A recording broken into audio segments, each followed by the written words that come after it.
It's 10 p.m. in Banjul, and from our studios MDI Road, this is the news. But first, the headlines. African Union leaders met in Addis Ababa, Ethiopia, to discuss issues of pressing concern to the people of Africa. The Islamic Republic of the Gambia and Brunei Darussalam established diplomatic relations as the two countries explore areas of cooperation. Hillary Clinton claims the narrowness of margins in the Iowa caucuses, with Ted Cruz upsetting the odds by leading the Republican vote. And how about this for a dream story? A 5-year-old Afghan football fan, dubbed Plastic Bag Boy, set to fulfill his dream of meeting, who else? Lionel Messi, after he was spotted wearing the famous number 10 jersey made of plastic. Well, now viewers, these and other stories coming ahead this half hour. I am your presenter, TENENG GITTEH.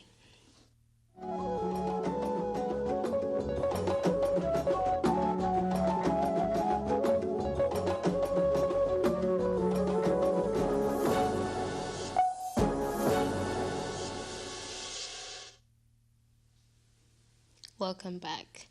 The 26th session of the Assembly of Heads of States and Government last week opened at the African Union headquarters in Addis Ababa, Ethiopia. Several African leaders, including His Excellency Sheikh Professor Alhaji Dr. Yahya Ejeje Jammeh Babili Mansa, were in attendance.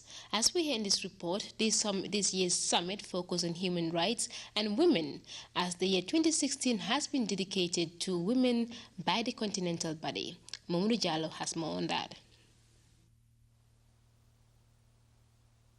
The 26th ordinary session of the Assembly of Heads of State and Government opened at the AU headquarters in Addis Ababa, Ethiopia, attended by the leaders of the Continental Body. Among them was the Gambian leader, His Excellency Sheikh Professor Alhaji Dr. Yahya Jammeh Babili Mansa, who headed a high-power delegation of cabinet ministers. The summit opened with a statement by the AU chairperson, Dr. Nkosazana Dlamini Zuma, who spoke about the enormous potentials at Africa's disposal to achieve the famed Agenda 2063, which seeks to transform Africa into a unified, developed continent in less than 50 years. The year 2016 has been dedicated to human rights, particularly of women, by the AU, and Dr. Dlamini Zuma acknowledged the enormous gains attained, but called on leaders to redouble their efforts to ensure that women are empowered in order to enable them to unlock their potentials to drive Africa's development. The UN Secretary General Ban Ki-moon hailed the African Union for its successes in the pursuit of peace on the continent. Ban also commended the African Union for focusing on human rights, describing it as indispensable in attaining sustainable development goals. He further urged African governments to ratify the conventions that protect and promote the rights of women. The UN chief, however, expressed concern over the ongoing conflicts on the continent and the threat posed by terrorists, saying the United Nations will continue to collaborate and partner with the African Union to resolve these challenges. The president of the Palestinian Authority, Mahmoud Abbas, also spoke at the opening ceremony, again appealing to the African Union to continue to support Palestine in its struggle to end decades of Israeli occupation and aggression. The Palestinian leader condemned terrorist acts against African states, particularly the activities of the Al-Qaeda in the Islamic Maghreb, Al-Shabaab, Boko Haram, and ISIS. Whilst thanking the African Union for its unshakable support, President Abbas reiterated his people's unrelenting efforts to end Israeli aggression and occupation of Palestinian territories by resisting attempts by the Zionist state to change facts on the ground through illegal settlements and state terrorism. Longtime Zimbabwean strongman Robert Mugabe, the outgoing chair of the African Union, was again in a defiant mood, calling for the reform of the UN Security Council to enable Africa to have 2 permanent seats. He also called for an end to Israeli occupation of Palestine, urging African countries to continue their support until the total liberation of Palestine. Mugabe also lashed out at the West for fomenting chaos and regime change through their agents, saying Africa will continue to defy such illegal interference in their internal affairs. We will fight a fight for our own identity, for our own integrity and personality as Africans. We are Africans.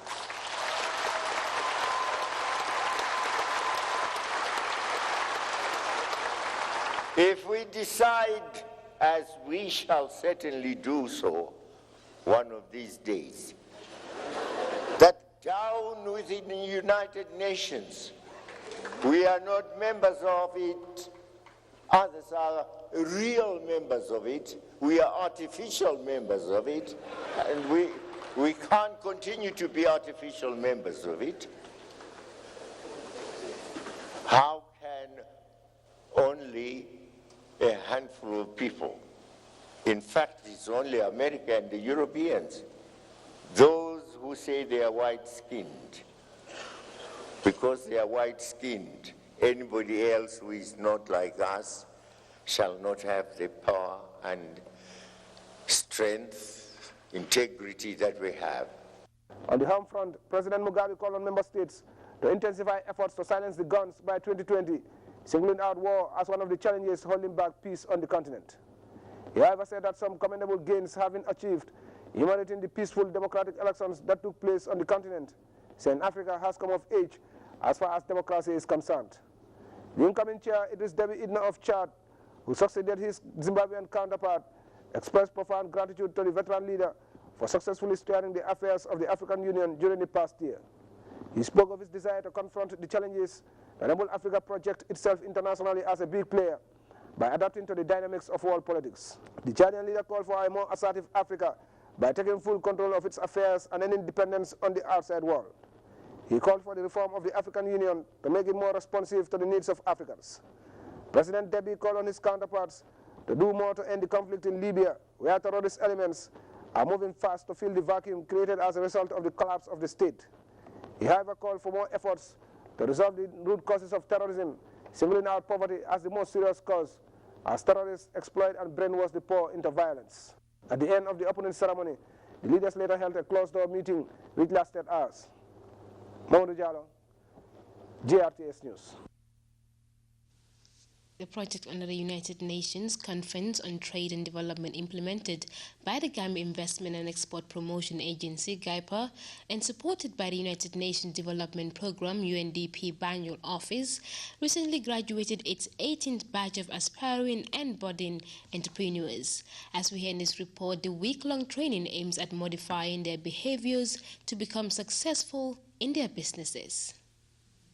The youth and women, by virtue of their numbers and the disadvantages they are likely to grapple with, are the primary beneficiaries of the intervention, seeking to develop skills of aspiring and budding entrepreneurs.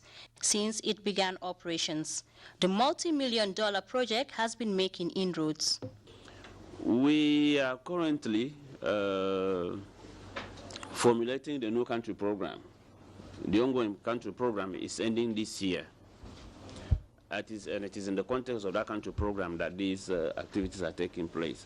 So we have launched the formulation of the new one, 2017-2021. We started with the formulation of the United Nations Development Framework of Assistance. Given what is happening here, what I've seen here, I think we are going to have to find a way of involving GITTEH in the formulation of the country program, so that we could ensure the continuity of this support. This program is not just about the training, as I said on the first day. Yes, we have certain outputs that we have to meet in terms of number of people we train, how many, and so on. But at the end of the day, it boils down to impact. We are talking about poverty alleviation, and what we are saying is about creating wealth and jobs for our people. Now, to do that, this is one of the things that we believe should be able to help in terms of putting you through this training. Topics treated during the highly participatory sessions include the 10 competencies of a successful business entrepreneur, which entail goal setting, systematic planning and monitoring, information seeking, commitment, amongst others. This workshop is unique because it has practically showed us the formula to succeed in life, not only in our business lives, but also in our day-to-day activities. Graduates of this week-long intensive seminar were tutored by distinguished professionals in the relevant fields of expertise, which ultimately saw some deserving participants rewarded. Empretect is a project designed to boost the country's human capacity of developing countries in the area of entrepreneurship, with particular focus on women and the youth. Today's generation, if you look at the population of young people, we have over 1.8 billion young men and women between the ages of 15 to 24 globally. And this is the largest generation of young people ever in history. If you move that age cohort from 15 to 35 at the level of Africa, we are over 60% of the population of Africa. In the case of the Gambia, we are over 67% of the population. This age cohort cannot definitely be a liability. There cannot be any meaningful development without this age cohort.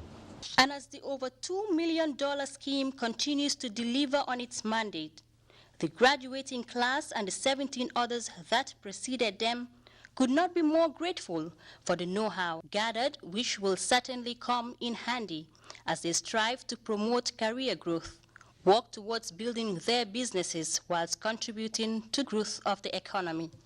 Reporting for GRTS News, I am Winifred Nicole.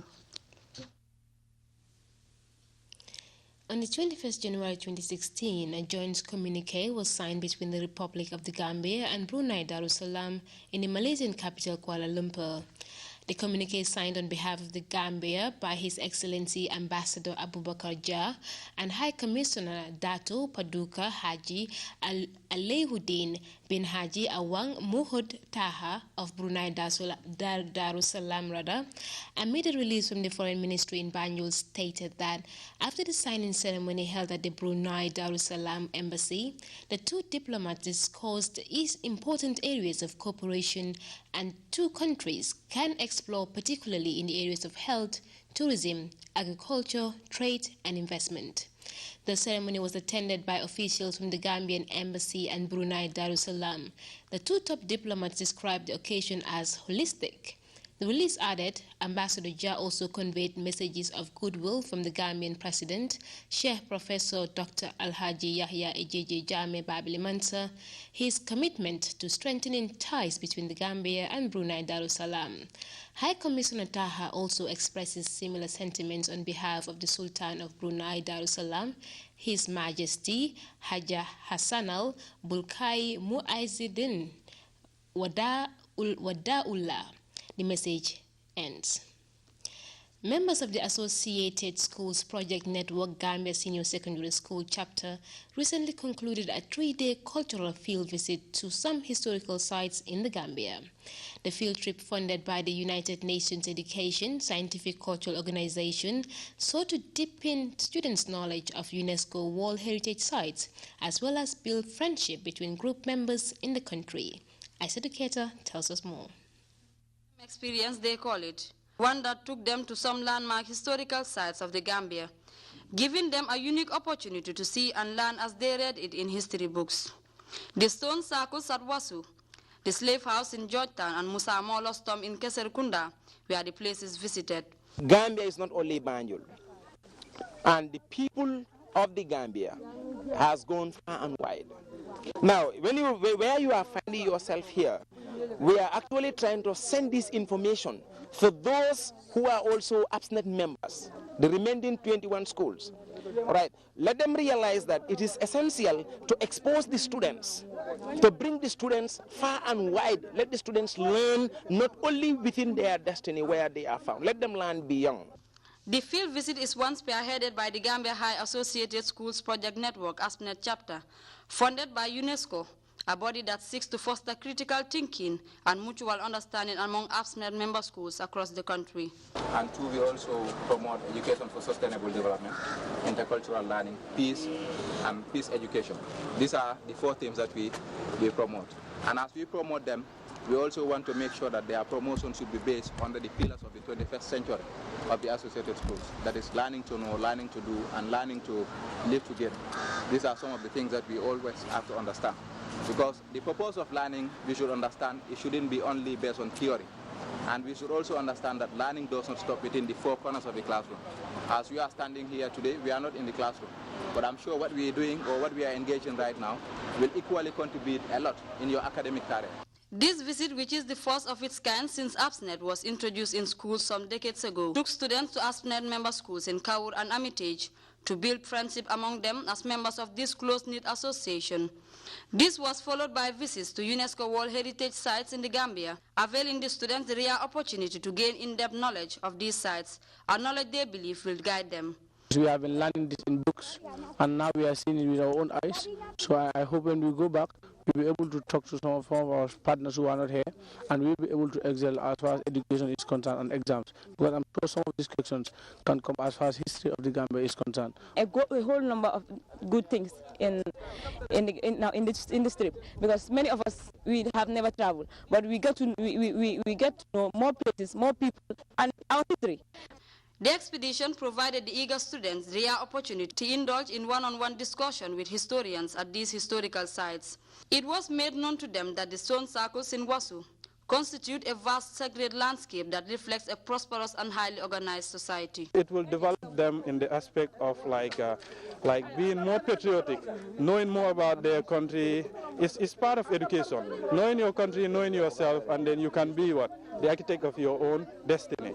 Yeah, I believe that this journey is going to be very, very important for students. It is described as a one-off activity that provides these students a unique opportunity to garner first-hand information on some landmark historical sites taught in school. Such a rare opportunity could go a long way in widening their horizons when it comes to the Gambia historical relics and the massive lessons they offer. Reporting from Wasu in CRR, I am Aisha Tuketa. They flew in from Belgium, crossed into the Gambia by bike, and ended up enjoying a one-off cruise trip on River Gambia. But members of the Bike for Africa had more serious issues to tackle aside from exploring and tasting the Gambia's tourism delights. Our Babka Sengon was with the bikers and reports the group is hoping to learn the unique specialities of the Gambia and Africa in general. Stories, they say, are hardly told in mainstream media. It's an initiative championed by Brussels Airlines, one of the most consistent airlines that made Africa its home. Now in its 5th year and growing exponentially after eye-catching trips to East Africa, Bike for Africa made its maiden trip to the Gambia after crossing from Senegal. It was a trip laden with eagerness for the bikers. For many of them were on an expedition into the unknown, but they were in for some pleasant surprises. The Africa they were told through news wires and journals wasn't the one they saw in the Gambia, and the smiles and beautiful villagers they say welcomed them as they trekked deep into rural Gambia are vivid examples of uniqueness of this land. Biking through torturous and energy-sapping heat wasn't ideal, but these avid bikers will not be deterred. On day one, more than 60 kilometers was covered. We caught up with this group shortly after they left Bunyadu in the North Bank region. Time to rest and a moment to feel the taste of local hospitality. The brief break provided them time for a breather, and then the last of the journey en route to the storied home of Kunta Kinte. It was in Jufure they had time to soak up the atmosphere of living in a village setting. They mingled with locals and marveled at the sight of homemade shades for the visitors.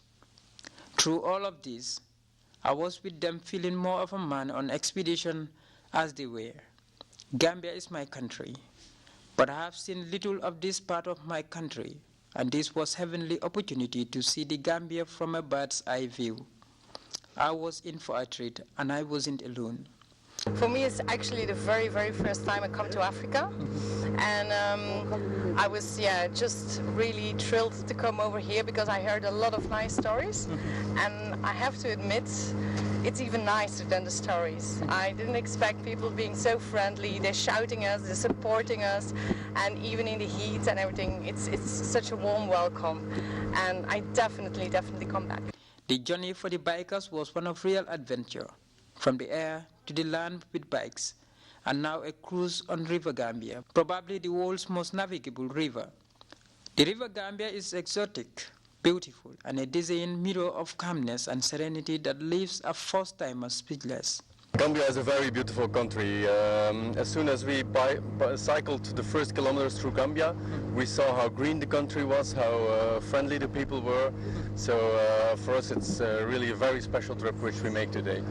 For more than an hour and a half, we pirogued across the wide expanse of the River Gambia, exploring all of its charm and sizzling scenic. Some call it a wonder of creation. When we were coming down here, it was we were ready for a new adventure. Huh? For us, it's very special to be here.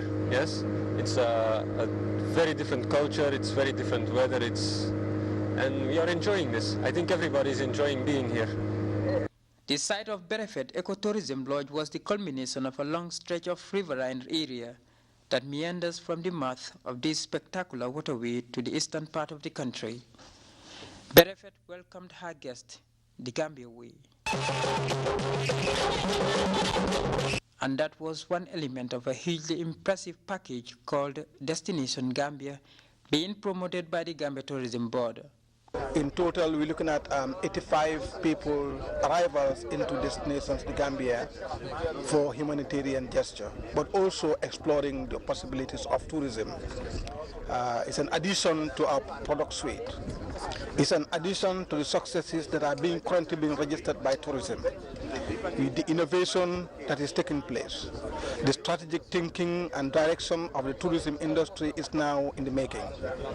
We have seen the launching of the 2015-2020 strategic plan.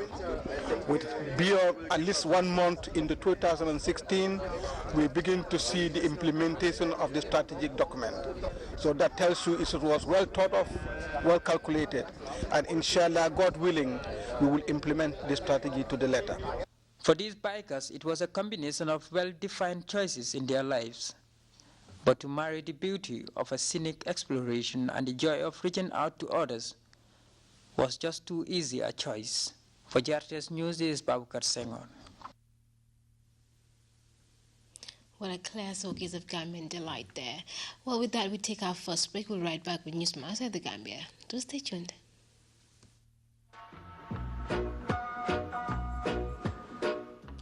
The APRC Peace and Love Fundraising Gala Dinner is here again.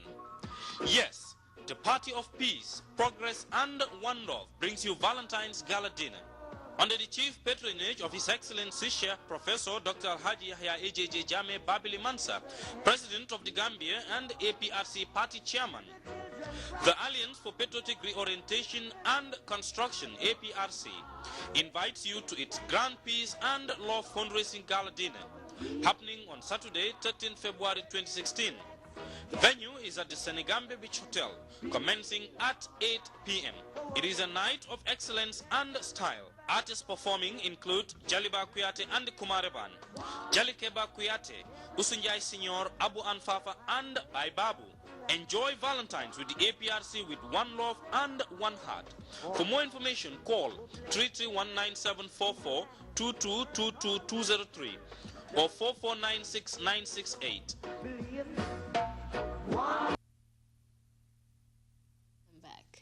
The first round of voting in the presidential nomination race has produced an upset and a very tight outcome. Voters in Iowa gathered at neighborhood meeting halls to round the streets to pick their perfect candidates. On the Democratic side, Clinton claimed victory in Iowa's caucus. The margin between Sanders and Clinton is just thin. It is a statistical dead heat. CNN's political correspondent reports. What a night! The final votes are still not tallied. It looks like we are in a virtual tie. But Hillary Clinton's camp is claiming victory in a tight race, the closest in Iowa Democratic caucus history. Secretary Clinton optimistic early on that the final results will be in her favor. I stand here tonight breathing a big sigh of relief. Thank you, Iowa. Delivering a fiery speech to supporters, conjuring the same ideals fueling her rival Bernie Sanders' campaign. I am a progressive who gets things done for people. I know what we are capable of doing. I know we can create more good-paying jobs and raise incomes for hardworking Americans again. I know that we can finish the job of universal health care coverage for every single man, woman, and child. Supporters listening over at the Sanders camp did not agree. What Iowa has begun tonight is a political revolution. I think the people of Iowa have sent a very profound message to the political establishment, to the economic establishment, and by the way, to the media establishment. That is, given the enormous crises facing our country, it is just too late for establishment politics and establishment economics. Now the Democratic candidates setting their sights on the Granite State, carrying their momentum gained in this dead heat match up into next week's New Hampshire primary. And we're going to be running all over the state, and I look forward next Tuesday to having great victory here in New Hampshire. Thank you all so much. A 5-year-old Afghan boy is wearing a football jersey made out of blue and black plastic bag, bearing the name and number of his idol, Lionel Messi. CNN managed to track down the young sports fan who may be one step closer to meeting one of the world's greatest footballers, Lionel Messi. In the impoverished Afghan province of Ghazni, just surviving is tough enough. So what do you do when you want something so simple, yet so out of reach? You improvise. To 5-year-old Murtaza Ahmadi, Barcelona team captain Lionel Messi is a hero. I love Messi. I love him very much. More than anything, he wants to wear his idol's shirt, but those are hard to come by out here in rural Afghanistan. So he and his older brother came up with a plan. Those who don't have a Messi shirt should make it from a plastic bag. While the Ahmadi brothers were celebrating their ingenuity, his hero was celebrating his 5th Ballon d'Or as world's best player. Much more than anything I dreamed of as a kid. Ahmadi's happy dance in his makeshift shirt was posted by his family online, and the picture went around the world, catching the attention of Messi himself. Afghanistan's Football Federation says Lionel Messi's charitable foundation is now working on setting up a meeting between Messi and arguably his most ardent fan. For Ahmadi's father Arif, who came of age under the Taliban when football was rarely played and the Afghan National Stadium was used as a venue for public executions, it's almost too much to hope for. My biggest hope is to have a football stadium in our district, which is Jagori district in Ghazni province. This is my dream. For now, the 5-year-old says he's making do with a punctured old ball and the hope that his dream of meeting his hero could finally come true. Naam Al-Bagher, CNN, London. Dreams can always come true. With that, we take our second break. We'll be right back. So stay tuned.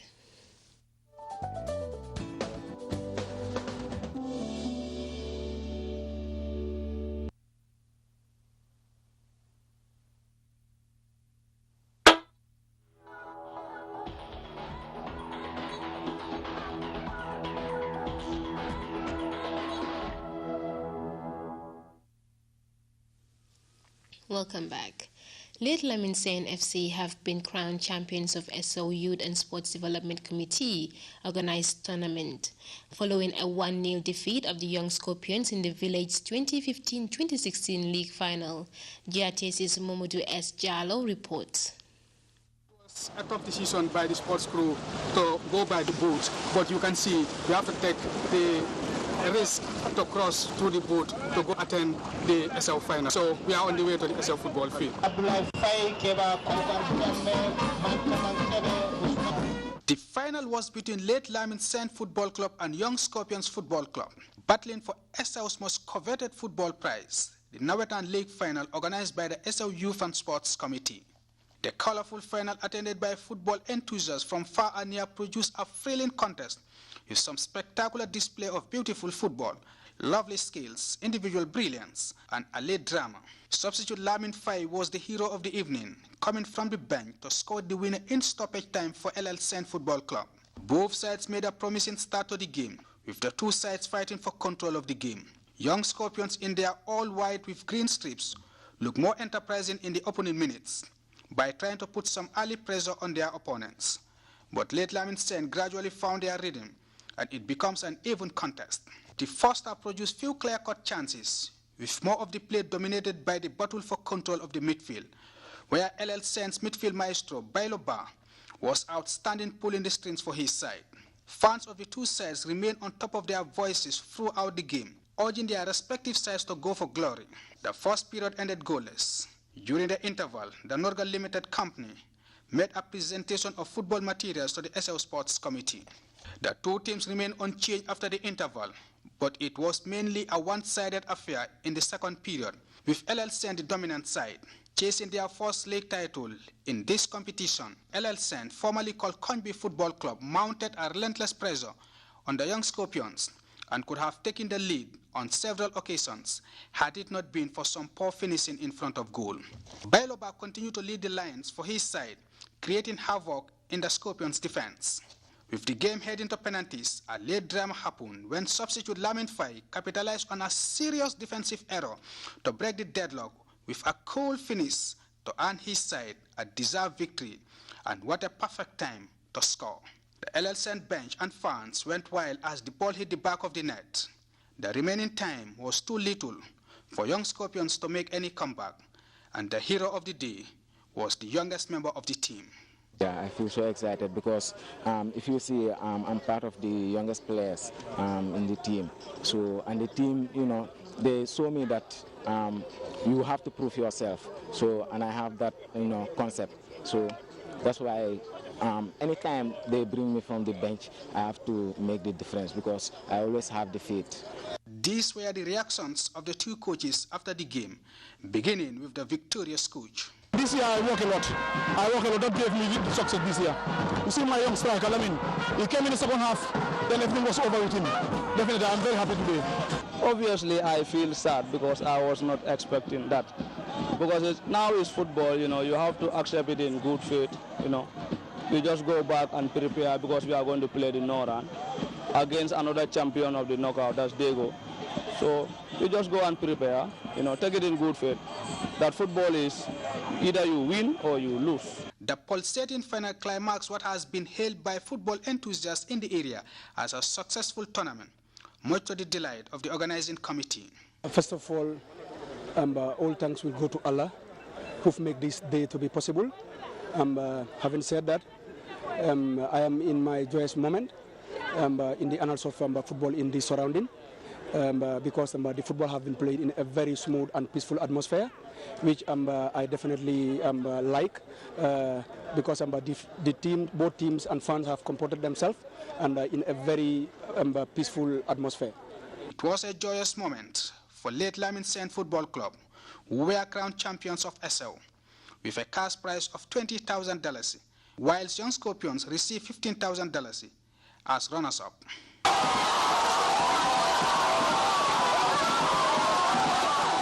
Momodes Jallo, GRT Sports. Congratulations to late Lamin Saint FC. And now with that, we come to the end of this newscast. But before we take leave of you, a quick recap of our day's main stories. African Union leaders met in Addis Ababa, Ethiopia, to discuss issues of pressing concern to the people of Africa. The Islamic Republic of the Gambia and Brunei Darussalam established diplomatic relations as the two countries explore areas of cooperation. Hillary Clinton has claimed the narrowest of margins in the Iowa caucuses, with Ted Cruz upsetting the odds by leading the Republican vote. And how about this for a dream story? A 5-year-old Afghan football fan, dubbed the Plastic Bag Boy, is set to fulfill his dream of meeting who else? Lionel Messi, after he was spotted wearing the famous number 10 jersey made of plastic. Well, now, viewers, that was all in this edition of the news. Thanks for the pleasure of your company. Do stay with us, and I'm your presenter, TENENG. Have a pleasant evening.